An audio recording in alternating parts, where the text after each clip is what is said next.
Chad, practice number 5 today, first one in full pads as you put the leg pads on, and really where are you at right now defensively, almost a week into camp?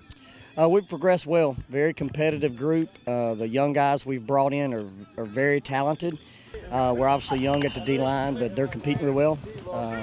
And so we're very pleased with the competition up to this point. We hadn't had a lot of live drills yet, so we'll find out how well we tackle. That's always the first thing you worry about defensively is how well you tackle with the layoff of the summer and so forth. It's always fun to get out here and see who's really benefited from summer conditioning and spring football, which seems like almost a year ago at this point. But who are maybe some returners that are starting to turn heads here early in camp? DJ Curl has put on some weight, become a lot quicker. He's made tremendous strides in the weight room and had a really good year. Bobby Ruff continues to develop his body. He's a great athlete. But we had a really good summer. Those are just a couple guys, but it's hard to leave those other guys out because really we had a good summer. Everybody's had great strides in terms of changing their body this summer, so it's been really good. Always important to have senior leadership, and Aaron Brown right there in the middle of the defense is kind of that guy for you in all preseason, all-conference selection. What kind of year do you expect out of Aaron, and how important is it to have a guy with that sort of experience right there in the middle when you lose what you did up front? Man, I tell you, he can make plays that you don't expect people to make because he can run. He has developed tremendously since I first got here from his sophomore year, but there's no doubt that he's our bell cow in terms of the whole defense. He makes some great plays, and the young guy behind him I got to mention too is J.D. Sosby's had a really good camp. He's going to be the kind of next guy like Aaron, I think, if he continues to develop. So those two have been battling it out, and we're real excited about what the linebacker crew's doing. Yeah, you stole my next question. Newcomers, guys that weren't here in the spring. J.D. Soseby is one of those guys that were here for summer conditioning. Give us a few names maybe to look for here early in camp, guys that can progress and maybe work their way into the two deep as we head to early September.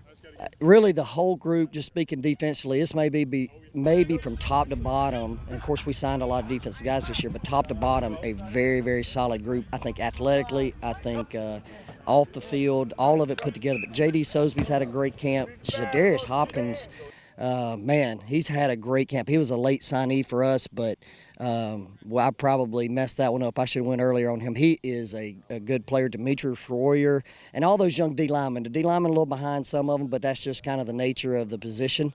But we've had a really, really good camp with the young guys. Very excited about them. Caleb, you're number 3 on the field underway for you, and it's got to be a different feel this fall. And there's no James Smith, no Isaac Lawrence, no Dylan Black, no Skylar Skurzik. You're one of the few returners from what was a very good defensive line last year. What has the first week of camp been like for you with really all these new faces? It's been pretty good, it's just the new guys, trying to teach them up, It's different not having all the older guys here mentoring me and stuff, so I'm having to transition in that leader role to help out all the new guys. So it's been iffy, but we're getting there. Yeah, talk about what it's like going from being one of the 6 or 7 that we're all experienced now being one of the leaders. It's just different, I mean, I'm enjoying it, coaching them up, and it's just, I kind of feel like it's our team now, like Coach Mills, a lot of his players are gone, and it's Chadwell's players, and so I feel like it's just a new team, new attitude. I feel like we're a lot faster on the D-line, and that's just going to help us out in the long run. Camp is a long process. It goes for 4 weeks, and it's all practice, hitting the same guys week in, week out, day in, day out. How do you keep a young group? Have you thought about that, how you're going to keep this group focused over 4 weeks preparing for a season? Just every day we got to pay attention in meetings, got to talk to them. Like after practice, we usually have a good talk with all the young boys. Just pay attention. If you want to get better, you want to play this year, you got to pay attention to the small details. And I think we're getting there. I mean, young guys, but they're pretty good, pretty good.